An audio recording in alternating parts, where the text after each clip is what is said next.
Alright guys, about a week or so ago I did a short video on the SRX and the fact that I didn't get the alignment right on the balance. Well, the new drive shaft showed up today. That's this one on the left. This is what it looks like when you get it. Now, the people I got this one from, they put a collar on it right here.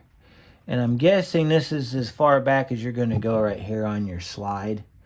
But we're going to have to loosen this collar up when we get ready to put it in the vehicle.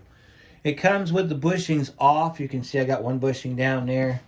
The other bushing's down here with a replacement bolt because the bolt almost was sheared completely off on the other drive shaft. So what we're going to do today, we're in the shed with the lights on because it's raining outside.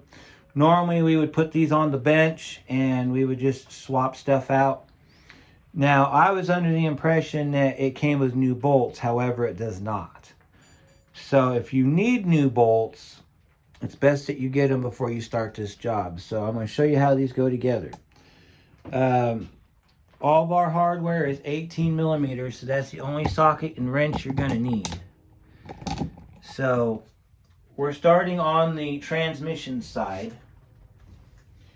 So on the transmission side, your bolts will go exactly how you see it here. So the bolts that hold the bushing on, the threads head towards the back and the head of the bolts up front.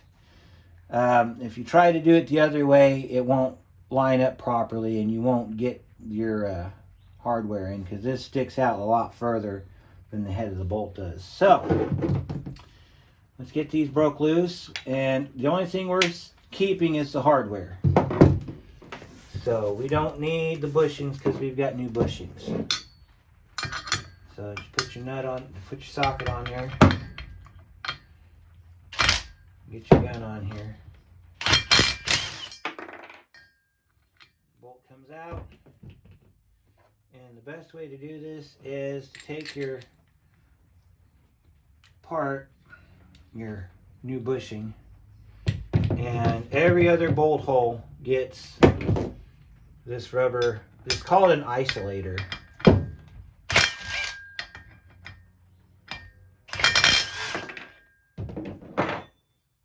If yours for some reason tends to stick, it's probably best that you have a hammer nearby in case you got to tap the bolt out.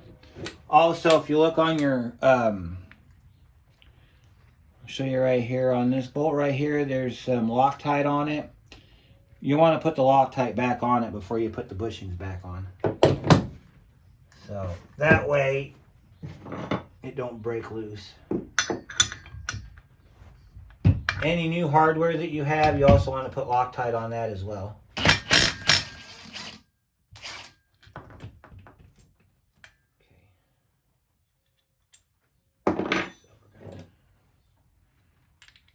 Got our 3 bolts right here. Now sometimes these will be stuck on. If you want to get them off, if your old ones are good enough, you want to reuse them, which I would not recommend doing, but if you want to use them. Let's see, you can put a crowbar in here and you can pry back on it and it will sometimes free it up.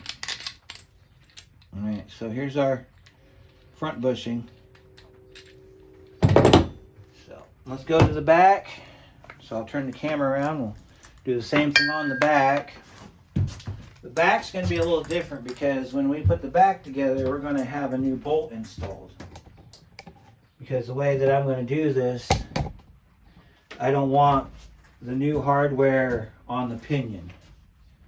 The new hardware is going to go in the isolator. Same thing on the back, so you're going to have your pinion seal, or the pinion flange sits right here on the end. And so you want your bolts facing this way, and then your pinion flange bolts will face the other way. So let's go ahead and get this one loose. Just kind of hold it still and just break it loose.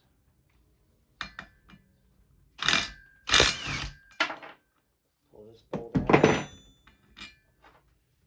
take your flange, send your bolt through. Now, like I said, we got a new bolt. I think this is an M12 by 1.75. Best way to find the correct bolt is to take the nut with you. If the nut spins on pretty good, it's going to stop at a certain point because this is a special locking nut. So you don't see on the normal bolt, it'll stop at a certain point too, see?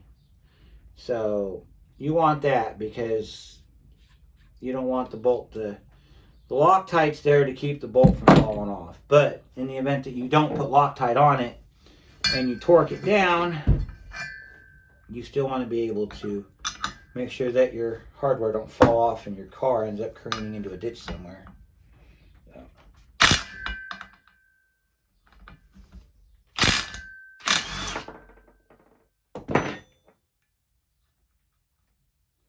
one of these bolts we're going to keep out, and we're going to put that in our pinion flange.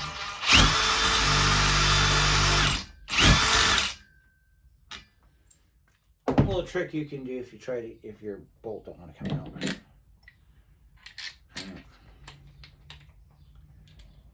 So I'm going to set that's it. Okay. We're going to leave this bolt in until we're ready for the pinion shaft. Alright, so now we're going to move our operations over there, but before we do that, I've got to go get me my orange Loctite. So let me go find that real quick, and then we'll start assembling these drive shafts. So be one moment, please. Alright, I got our Loctite here. This is what we got. Thread locker orange gel. Seems to work pretty good. Although the first time I used it, it was a little runny. So if you find that happening, you want to take the tube and just kind of work it back and forth like that. Sometimes you can shake it and it'll also help out, but I find that kneading the tube back and forth does a better job. So this is what we're going to do. OE says Loctite goes on the back threads. So that's what we're going to do. We're going to put the Loctite on the back threads. You want orange because you want to be able to get this off one day if for some reason you have to. I would not recommend using red Loctite on any of these parts. Not unless you're trying to create a bad day for someone.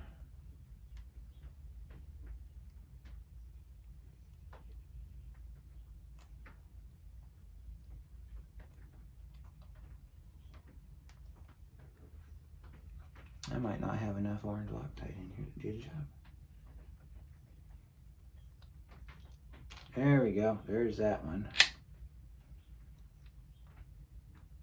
You don't have to put it on the entire thread, just part of it like that. Can't say I'm a big fan of this gel, but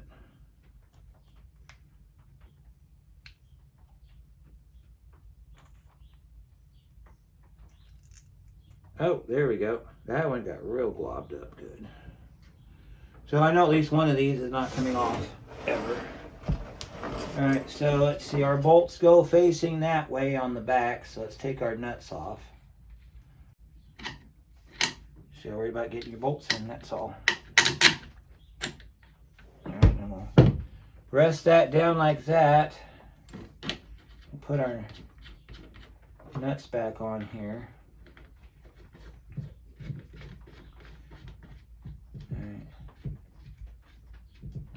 You don't have to worry about putting the nuts on all the way. We're going to use the gun on it.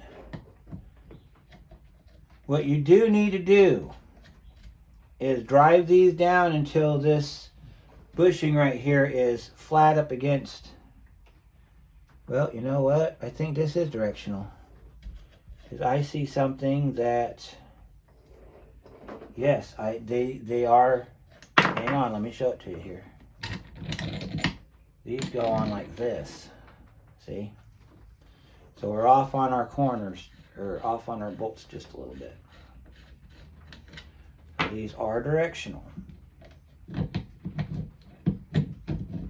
they are directional because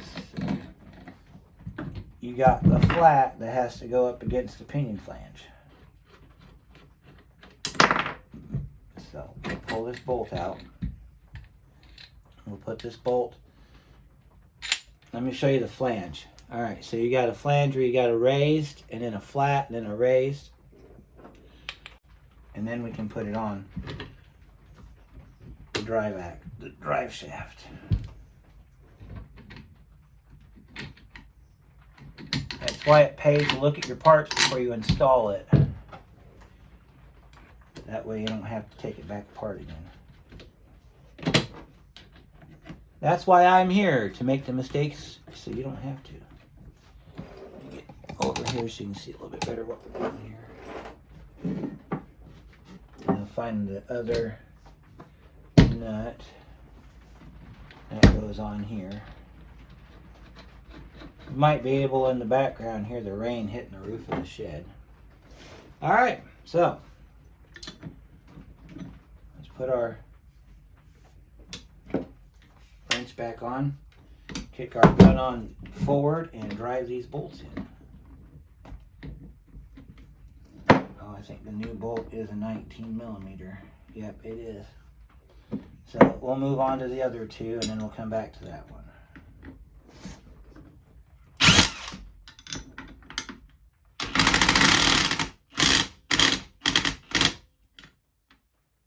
Tighten it up nice and tight. There is a torque spec, but I'm not sure what it is yet.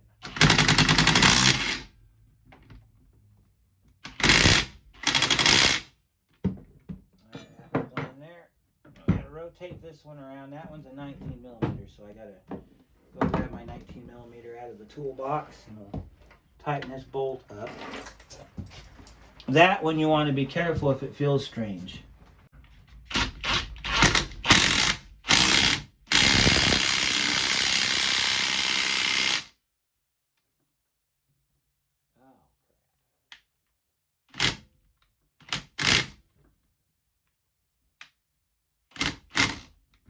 Well, our bolts are tight, but now my wrench is stuck.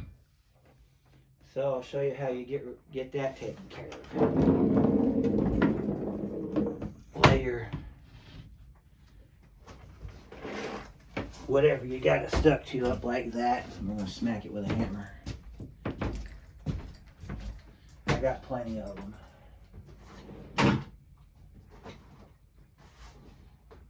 And we'll try this mallet here real quick. See if we can get it broke free with the mallet. Alright.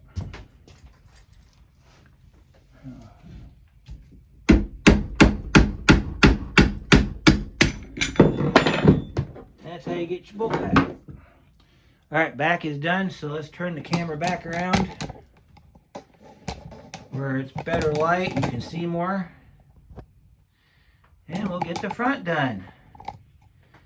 And then the next step's going to be taking this outside when the rain quits. We've got to change the pinion flange on or the rear axle. And then we can put this all back together. Now if you watch the original carrier bearing video that I did, then I wasn't very detailed in that video. So let me repeat some stuff for the people in the back. Alright, so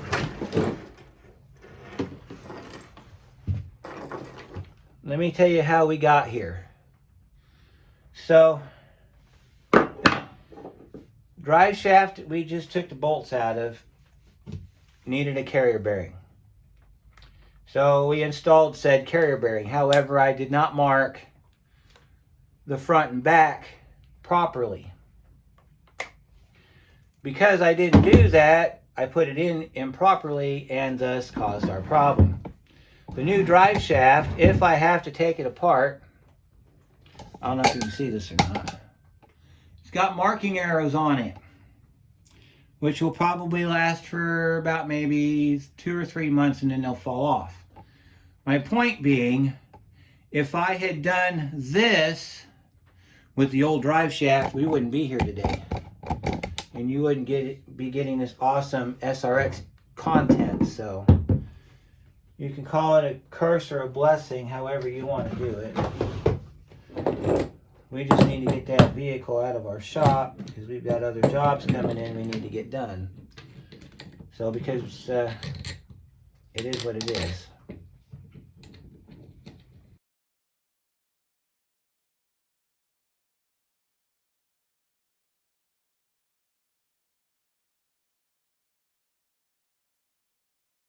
All right.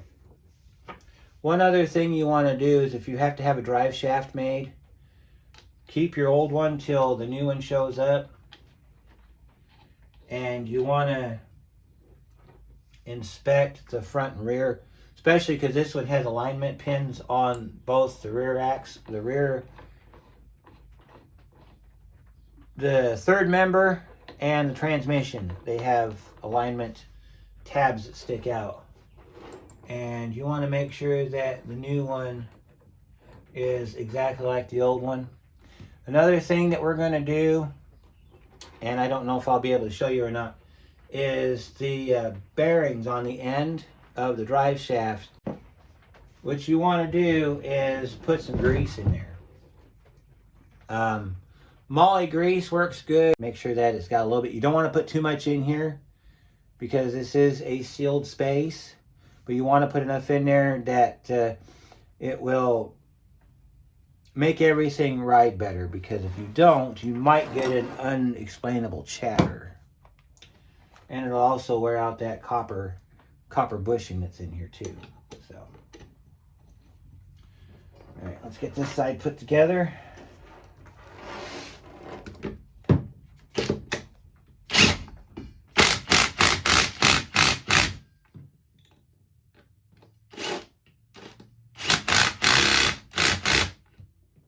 Like I said, there's a torque spec to these if you want to do it, but I'm not sure what it is.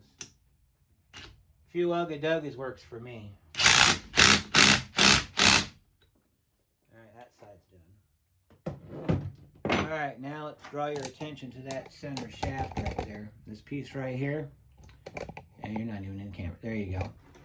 We need to find out what size that is. Alright, went in the house and got my 14-inch pipe wrench. Should be big enough to get this collar loose. Move my feet out of the way so you can see what we're doing here. I'll zoom in a little bit so you can see what the collar looks like. This is it right here. So look at that, we have a winner. Now I gotta figure out which way this thing turns. So let's see, I think it goes this way. Yep, I think that's the way it goes. You gotta loosen this collar up.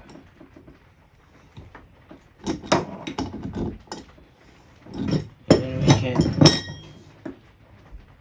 loosen it up enough to where we can slide this shaft further in so that we're ready for installation. And then what we're going to do after we get this done is we're going to tighten it back up. That way our shaft doesn't fall out. Make sure our shaft, oh yep, see, we need to, alright, so we need to make sure that our shaft is all the way into our carrier bearing. I do believe it is. I'm going to loosen it up just a little bit more so we can get some more play out of it. Let me show you what we're going to do here. We're going to kind of zoom you back so you can see everything. Alright, so I was told not to worry about the shiny piece right there in the center.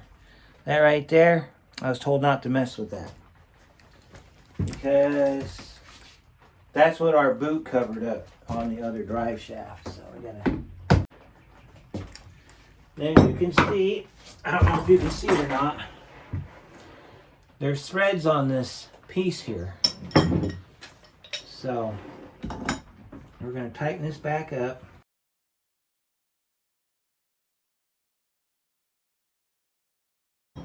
I got it to where I can't see the threads no more. So this part's done. Next part we need to do is I'm going to show you on one side of this drive shaft how we're going to go about making sure there's enough grease in it. If you have, I think it's white grease. That's what I found in the old drive shaft, was white grease. If you have white grease, you can use that. If you've got like brown or gray grease, like you use for ball joints and tie rod ends, you can use that too. I'm going to use the red, well, yeah, I'm going to use the red grease. Even though it'd probably be just easier. Well, you know what? Let's change that up. Let's go ahead and do it the way that I was thinking. Because my lack of thinking is what caused us to get here in the beginning. So let me get some part numbers for you here. Alright, so that's your part number for the whole assembly. This one right here, that's your whole part number. Alright. So if you type that number into Google, I'm pretty sure it'll give you a manufacturer. And then you can contact the manufacturer and see if they do orders like this, or if you have to go to a shop and get it done through like a drive axle shop like I did. So let's go ahead and grab our grease gun. We're just going to put the end of the, well, if you got grease gun like this, you just want to wipe the end of it off. It just makes for a better day had by all.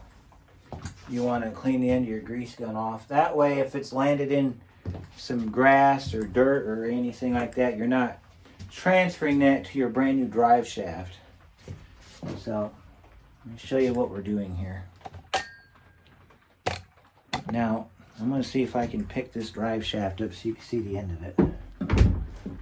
Yeah, almost. Let me try moving my here. Try to show you what we're going to do here. Alright, you see this piece right here? That is where this is the transmission side. So when you go to put this back in your vehicle, that pin that sticks out is going to go in this hole right here. There's a rubber seal right here. And then you can barely see it. There's, let me get my little handheld light here and I'll show it to you. There's a copper bushing in there. Well, also inside there it's pretty much hollow. GM put some grease in there to kind of aid in installation. And when you pull the drive shaft out, you might find bits of it coming out with it. We're going to just take our grease gun and we're going to put our grease gun inside the opening and we're going to give it a couple pumps of grease. So that way, when we go to install it, it's got some lube on it. So we'll just put a couple pumps like that. And I think there's grease in it now. Let me take my flashlight here and take a look for you. Yep, there's grease in there. A little bit of grease, not too bad. And we're going to do that on the back too. We're going to get our camera wants to get crazy on us, so let's let it get crazy on us. So I'm going to move it back here. Bring my light bulb back here so you can see a little bit better to what we're going to do here. This one you might get to see a little bit better because I can stand behind it and pick it up and then you'll be able to see it. So this one, we can put our magnetic light behind the camera. You might be able to see this one better. So set you like that. Take your grease gun, just put it inside the rubber seal. You might have to hold it with your feet if you're trying to film it. Alright, you see what we're doing there? We got our end in there. We'll hold that and then you just want to give it a couple I give it about 2 or 3 pumps. And then you can see there's grease in there. You don't want to put a lot of grease in there because of the whole packing thing. If you put too much grease in there, it's going to squirt back out and you're going to find some resistance. And you don't want to do none of that, so that's it for that. So probably tomorrow we'll move on and I'll show you how to change the pinion flange in the event that yours went like mine did. And so I will see you tomorrow. All right, let's finish up this SRX. All right, so I printed off the instructions here. So these are considered special tools. 36mm socket. If you're doing the front seal, sorry about that, we'll get to that in a minute. If you're doing the front seal, then you're going to need a seal puller and then a seal installer, and then the holding fixture is that thing right here. That's if you have the vehicle off the ground. So we've got ours on ramps, so I don't think we're going to need the holding fixture. Plus I've got the parking brake set, so I'm pretty sure we're going to be okay with that. The removal tool, which is this one right here, it is the J45019. You see that right there? Okay. And that's how you're going to assemble it. I'll do my best to show you what it looks like when I get it mounted to the car. But as you know, with our videos, we don't get much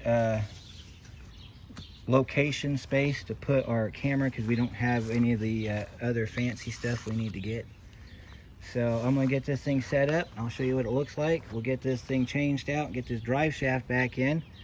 Then I got to test drive it, make sure that there's no other vibrations, and then it goes home. So by the way, this is what your pinion flange looks like here. I have a part number for you. That's your part number. So let's get this party started. All right, we're 5 minutes into the job and I've already recognized a problem. Let me show you. We're using our Harbor Freight socket set for this right here. Let me show you something. All right, 6-point, right size, will not fit. Okay, so then I went to my local parts store, got this one right here. Okay, that one does fit. So you need a slightly thin wall socket to do this. Because of how tight this fits, I'm going to spray some Croil down in there to kind of give this thing a little bit of lubrication so that we can be able to get the socket back when we're done with it. But that's what you got to do. So let me get back under there and we'll see about getting this set up, and then I'll show you what it looks like when we get that nut off. Alright, so that's what it looks like when you got your socket on your flange. I'm going to try to do this one-handed. Alright, we're going to go ahead and we're going to pull that nut out of there.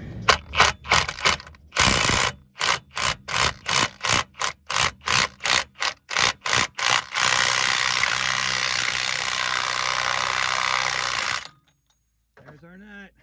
Well, almost. Our nut's still in there. It's kind of smoky.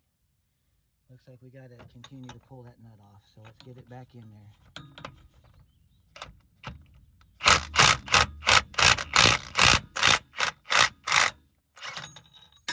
There it is.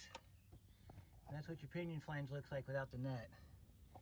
Now, if you can pull this off successfully, then you may not have to pull the seal out. That's down here. Oh, it smells like gear oil. Lovely. Yeah, so now I'm going to show you how we hook up our puller tool. And we're going to pull this flange off and replace it. So give me just one moment. I'll be right back. Alright, so now it's time to use this tool. If you have this tool, then you know it comes with 3 different sizes of bolts. You got a very long set, a medium set, and a short set. According to the service information, we're going to use the medium bolts. So the way I got it set up is exactly how it goes on. This piece here is going to go up into the flange. The nut's going to go on the back. Our washer goes up on our bolt, and then we got our jack screw in the middle that goes on that pin right there. And these bolts are 1/2 inch, the jack screw is 3/4 inch. So I'm going to get this bolted up, and then I'll show you what it looks like, and we will pull that flange off. Now, I smelt gear grease when I took that nut off. I don't know if that's significant or anything, but just as a precaution, I went and got a drain pan. As long as nothing of substantial amount comes out of that pinion when we take that flange off, we won't need to change the seal. So if that flange comes off, there's no drip, we're good to go. If we pull the flange off and there's a decent sized drip, or if the seal looks like it's torn in any way, we're changing the seal. So let me get this thing set up. I'll show you what it looks like, and then we will pull this flange off. All right, so this is the bottom view. This is what it looks like when you got it assembled. So we're gonna go ahead and I'm gonna pull this thing off of here, and then we'll move on. Just wanted to show this to you real quick. That's what it looks like. And then I don't know if we're gonna be able to do this single-handed, but we can try. Let me grab my socket here. All right, so we got, my finger's in the way. All right, we got Big Blue here, which is our long drive ratchet. Let's get it up on the bolt here.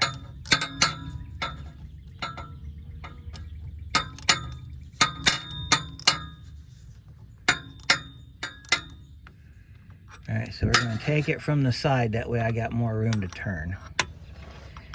And we're just going to easy does it pull this thing off of here.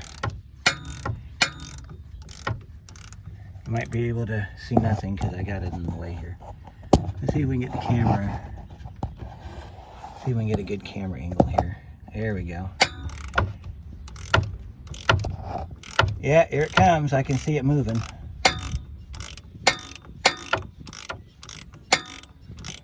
And it's coming right off. You can maybe see it from the, watch the oil slinger in the back. Here it comes. It's actually going really smoothly, which is very good because a lot of these flanges, they come off really difficult.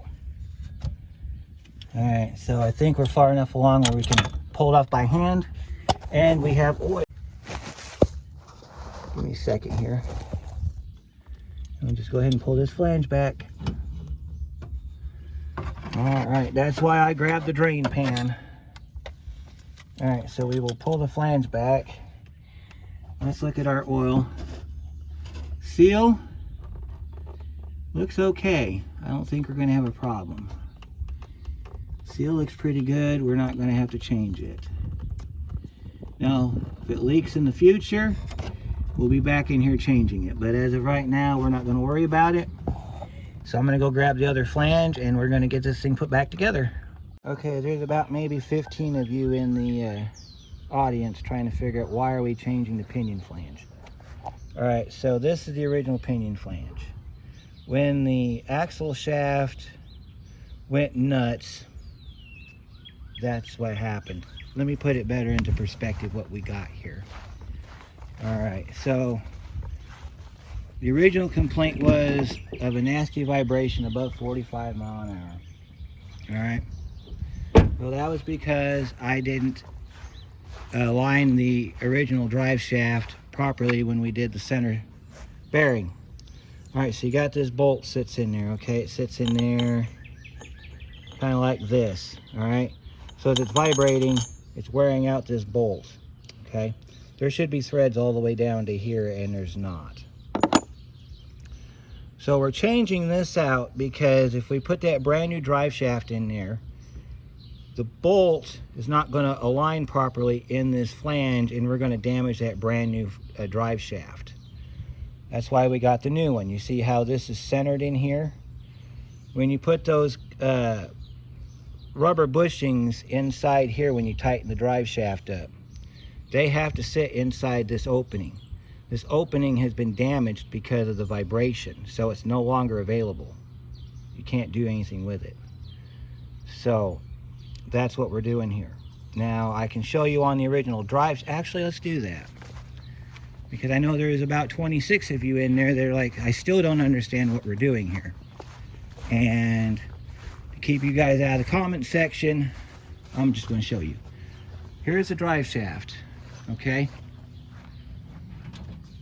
Yeah, it's got one bolt left in it. I'm going to get that out shortly. All right, you see that hole right here? This one right here? How it's kind of gone beveled, if you will, and the rest of them are flat, straight, okay? That's the one that had the bolt hole in. That's the one that had the bolt in it that was in that one position on the flange. So if I were to put this back together, put that back in where it was, she'd still have a vibration. We'd still have a problem. I hope that explains it to you. So now that we got that out, our flange seal looks good. We're not changing it. I'm going to get this thing inserted back into the vehicle. Now it's going to go either one of two ways. It's either going to slide back in and all I have to do is put the nut back on it, or it's going to go to a certain point and stop, and I'm going to have to drive it in with the new lock nut. I'm hoping it just slides back on, because I don't feel comfortable driving on pinion flanges using the lock nut. So I'll get that under there. We'll see how it goes. All right, we're back under our car. All right, so it's a good idea that if you paid attention to which way this flange sat, it's probably a good idea that you put it back on the same way it came off. Line it up on your gears like that. Oh, it's going to push right on. Look at that. Pushes right on. Look at that. That is probably the best thing I have ever done in my lifetime. Now your new lock nut has orange RTV in it. This is for sealing. That is a sealing compound. You want to get your nut started on your... And we're going to do this without the gun. What we're going to do is we're going to take our socket and we're going to put it on one of our... Yeah, this is how we're going to do that, because this has a torque value of 181 foot-pounds. We could drive it on home with our gun, but then if we do that, we could end up damaging something, and that's the last thing that we want to do today, is damage something. So let me go get, one of the Bertha sisters, and maybe a short extension if we need it, and I'll be right back. All right, guys, I got it torqued to 181 foot-pounds. I just ran it down, and then 81, and then 100, and then your 181 foot-pounds. Now we're ready to put the drive shaft back in. So what I did ahead of time was I put some grease inside the end of the drive shaft. I think you saw that in the first part of the video. So to get the drive shaft back in here, we got to run it above the exhaust pipe. I've got to get the front lined up, and then I can line up the back. So that's the part that's going to get dicey, because we're going to have to jack up a wheel, and we're going to have to, if the axle's not lined up properly, we're going to have to jack up a back wheel and rotate this rear end. So, and then I'll go back through when we're done. I'll check the oil level over here on the fill plug. There's a fill plug over here. I'll check the oil over there, and then we're almost done here. So let me go get the drive shaft installed. I'm not going to show you that because there's no way for me to be able to film it, but it's just, you just go above the exhaust pipe, and then down there on the transmission side, you got to make sure that it lines up inside the pivot in the middle, that pin, and then make sure that your bolt holes line up. And then after you get the 3 bolts in, you're going to have the bolts go in from the front, so you'll have the nuts on this side on the front. On the back, it'll be totally opposite. So what I'm going to do is I'll get the drive shaft installed, then I'll show you what it's going to look like if it's been installed correctly. And then you got a carrier bearing you got to install on these bolts here. There's two on this side, and there's these two right over here that you can see in the camera shot. You got to put your carrier bearing in there. The other bolts right here, they go to this bracket that holds the, let me zoom back here so you can see what we're doing. This bolt here and this bolt here, they run this bracket right here that goes underneath the exhaust, holds the exhaust up. And then we've got our hangers on the back for the resonators. So we're going to get this thing buttoned up and get this car out of here. So moving on. Okay, we got our drive shaft in. You're supposed to put orange Loctite on those bolts. I didn't get a chance to because of the way this thing went together. But I torqued them down to a very decent number. I'm not going to give that out. When you get the drive shaft installed, in order to get the drive shaft installed, you got to put the carrier bearing up, get the front part in, and you get the front part in looks like that. Then when you're done with that part, then you got to move back to the back part. You got to drop the carrier bearing down, and I had to use a crowbar and get inside that rubber seal and then slide it up onto the pin. This has that flange lock right here, this thing here. So that we're just going to hand tighten up. I don't think we need to really mess with it too much. All that does is keep the yoke from falling out. So we'll just kind of just leave it alone. All right, so next thing we're getting ready to do is we got to get our cross member back in. That's this piece right here that you can see. That's this piece. We got to get that put back in. But before we do that, we got a shield that goes around the front there. Looks like this right there. This is your dust shield. Takes two 10mm bolts. And if you want to clean these out, you can. It's just an aluminum piece. And this piece is pretty self-explanatory because it only goes in one way. It goes like this. Because if you try to do it the other way, the bowl holes won't line up. So let me get that thing bolted in, and then we'll continue on with the cross member. Then I've got to pull the drain plug on, or the fill plug back there on the third member and make sure that we're full. So I'm going through editing the video and I realized that I didn't put an ending to it. So after we got the exhaust up, which is pretty simple, we checked the fluid in the rear differential. It was about 1 quart low. The differential did have a small leak. There's 3 bolts on the driver's side on the bottom that were loose, so I tightened them up while it was waiting on parts. The dust cover that you saw at the end of the video was hitting the U-joint, because there's a difference in size of the U-joints between the OEM and the aftermarket. So I took the cover off and I explained it to the customer that the U-joint was hitting that cover and you don't really need it where we're at, so I went ahead and just removed it, and I've got it in storage. If they need it back, we can always modify it to work, which you'd have to just right where the piece bends down, you have to, where it's flat right there, you have to kind of make it curve a little bit to where you can be able to put it back up in there. And drove it around, had no problems. We had some loose bolts on both sides where it attached to the vehicle. Got those tightened up. I think that's about it. So it ran fine. Took it back home to the customer. They're pretty happy with it. And we're on to the next one. So hopefully you guys found this useful. I had a lot of errors in this video, and I apologize for that. But Yep, so we're on to the next one. So we'll do that, and we'll see you next time.